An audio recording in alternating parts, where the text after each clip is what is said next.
Did you guys know that Canada's Prime Minister is kind of an elected dictator? I know, it sounds wild, right? But this is not something that I just read randomly on the internet. This is actually a topic I studied and wrote a paper on in my political science degree. I'm not alone in this analysis. A lot of other Canadian academics in the field of political science have made similar claims. Though you're probably wondering, why is this even a discussion? Due to the unique flaws in Canadian government, and I'll do my best to explain. Our system's supposed to be all about checks and balances. But when it comes to making actual laws and voting on legislation, it gets weird. By weird, I mean undemocratic. This is a result of the distinct and revolting flavor of how our political parties in Canada function. Unfortunately for us, when it comes to political parties, party leaders hold all the power. They can even kick an MP out of the party if they want. And if they do, they lose all their funding and connections, and their career is basically over. As a recent example, see Jody Wilson-Raybould. It's why Canadian political parties have some of the craziest party discipline in the world. This essentially means that 99% of the time, MPs don't vote how they want, they vote how they're told. So this is a universal Canadian experience. If you talk to your MP, or MLA for that matter, and you talk about an issue that you seem to care about or a piece of legislation you're concerned about, and they don't seem to listen, it's not necessarily because they don't care.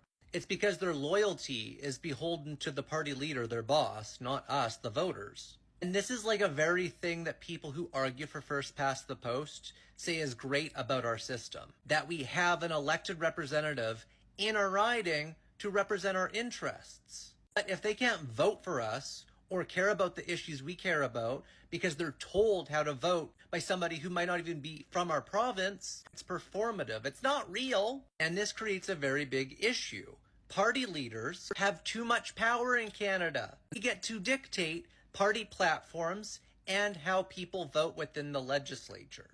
When it's a sitting prime minister with a majority government, or even a minority government for that matter, it makes Canadian democracy their own political project. One person can dominate the entire government and decide the legislative agenda. And that's a massive problem. I'm not the kind of person that just wants to talk about issues. I like to propose solutions. My solutions are radical, but would fix the system. First and foremost, make whips of votes illegal. So a whip of a vote means that there's a whip, a person, so the whip basically has the job of making sure everybody votes the way the party leadership wants. I would want to make that illegal. We understand that democracy is not about party interests, but people's interests, voters' interests. Second, the ejection of MPs. I don't like this arbitrary power. A sitting leader being able to just choose who they eject, especially if they vote in a way that they don't like, is stupid. That should not be allowed. That's too powerful of an influence and creates ill incentives for our legislature. Something like this would make government more messy. Sitting governments might receive no confidence votes more often from their own party. This wouldn't make it that a majority government is basically good for 4 or 5 years until the next election is called. Governments are held accountable to the voters, which is a good thing.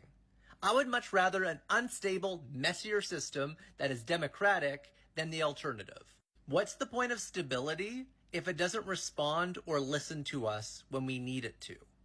As Canadians, we love to look at the states and point fingers and talk about how dysfunctional they are in comparison to us. And that is true. But that doesn't mean that we don't have our own issues to fix within our own democracy. And I think it's time we start talking about that. Cass Bryce here. I hope you enjoyed that video. If you like my content and want to support me, there's a link to Buy Me a Coffee website where you can contribute. Things are expensive, so your contribution helps a lot. Also, there's a link for my book, KO Genesis, my debut novel on the civil war between the Olympians and the Titans. If you like intellectual fantasy, Greek mythology, or witchy shit, you'll like this book.